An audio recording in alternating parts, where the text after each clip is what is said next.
Welcome back, everyone. Sheepdog Smokey here, and apparently Representative Ilhan Omar believes that many areas of America are just ignorant. Uh, Recently, speaking to the Next Left podcast, Omar is actually on record saying many parts of the country are ignorant. Now, she'll happily admit she's a refugee. Now, if that means she is not an American citizen, she should not be sitting in Congress, because to serve in the U.S. Congress, you must be a citizen. We also have reports that she married her brother in order to emigrate to the U.S., which is immigration fraud. We have reports that she used campaign funds to divorce her brother, which is election fraud. Yet she's a Democrat, so the FEC does nothing. But you see, the ignorance she's talking about is our not blindly obeying her. She wants Sharia law, but she also wants abortion on demand because, of course, with Sharia law, Muslim men can rape anyone they want, but then you can just go get an abortion. She just seems to be, though, as is in this very article, just projecting. Because you see, she doesn't have a basic understanding of the actual document that she supposedly swore to uphold and defend. Now, I don't believe she ever intended to obey that oath in any way. One, she's giddy as she talks about terrorist organizations. She then compares our military to them. She wants Israel destroyed. She supports Hamas groups. She wants the wall on the southern border torn down and our laws changed to let anyone and everyone into the country that just walks in. But you can bet she lives behind some very harsh security. She has this statement that I do want to bring up. As someone who was raised by educators, I'd really like to inform people about things that they might be ignorant to, willingly or unwillingly. Representative Omar, I am certified to be an educator. High school, or as some call it, secondary, social studies.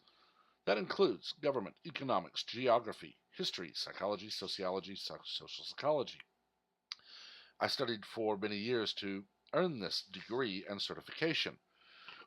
And I can tell you, having read the Constitution myself multiple times, if you want to see who's ignorant, look in the mirror.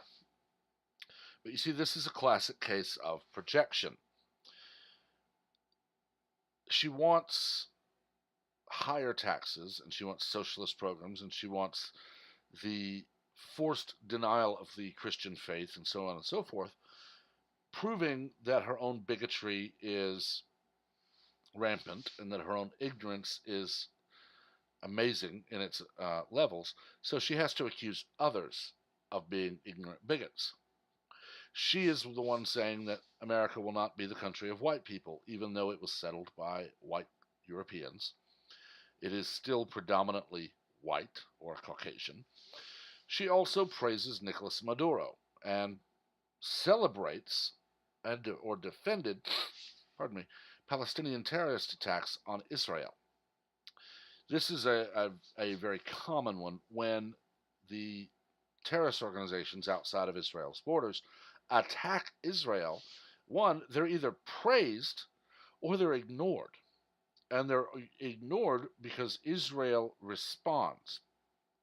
There's a very famous video of supposedly of children being carried out on stretchers from an Israeli attack. Now, when the video was actually examined by an expert, the video is actually in reverse. It's been edited because the children are actually being carried in. Body language experts, photography experts, and several others looked at it, and they were able to concretely say this video is being played in reverse.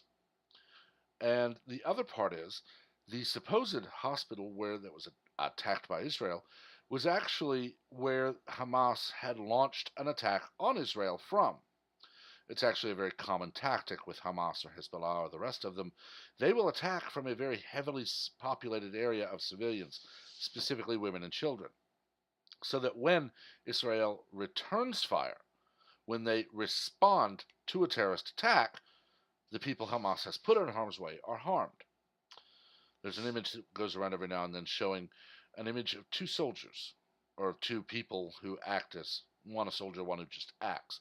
One is Israel, and you can see the women and children behind the IDF soldier.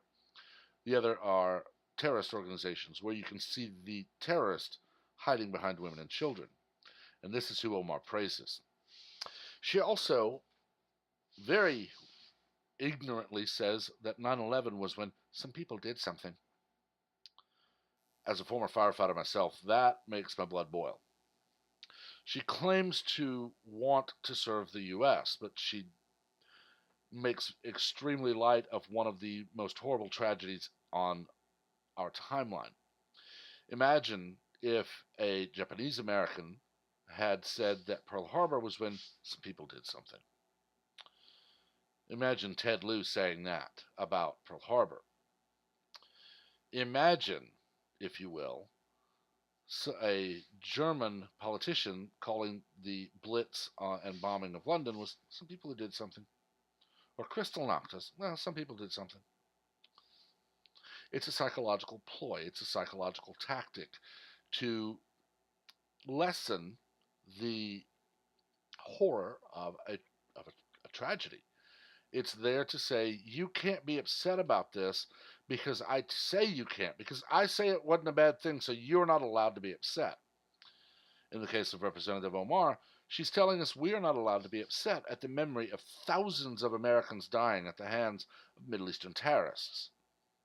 We're not allowed to be upset because that means that her position that she wants to enact Sharia law is lessened. And because she wants it, she is now telling us you're not allowed to honor the memory of the people murdered by people that I say just did something. It needs to stop. It honestly does. And it needs to stop now. We have someone in office who is accused of election fraud and immigration fraud. Why are they not ejected from the country? And that's question one. We have people who defend her who have been accused of ethics violations and campaign finance violations, AOC. Why is that person still in office? We have another person who goes on vulgar tirades the very day she is sworn into office, impeach the mother effer, Rashida Tlaib. Why is she still in office?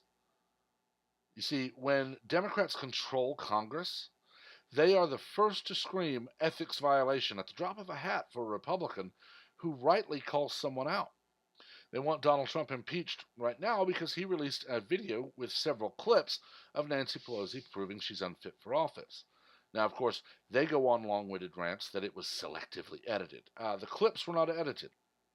They are clips of Nancy Pelosi, and they are edited together into a longer video so that it's not multiple video files on and linked individually. When Representative Ted Lieu decides he's going to play only part of an audio clip of Candace Owens, making it look like she praised Adolf Hitler, and when Candace Owens later says, please play the rest of it so you can hear that I did not do that. Apparently Mr. Lieu thinks that black people are stupid.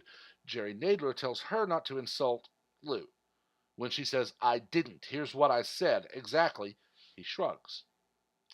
Imagine if a liberal had said that about a conservative. Flip the roles. Imagine it's a GOP representative selectively playing only part of a clip to make a liberal seem like they said something that didn't. And when that liberal says, don't tell me apparently you think I'm stupid, Nadler would have reprimanded the GOP rep. Their bias is in full view. And unfortunately, their own states are too blind to this crap. They'll never kick them out. But there is some hope because even in blue utopias like New York or California, people are waking up. The only question is it fast enough? But I've talked long enough. Let me know what you think. As always, keep it civil. We don't learn from argument, we learn from debate. Also, please remember to subscribe, turn on notifications, and to like and share this video. Until next time, everyone have a wonderful day.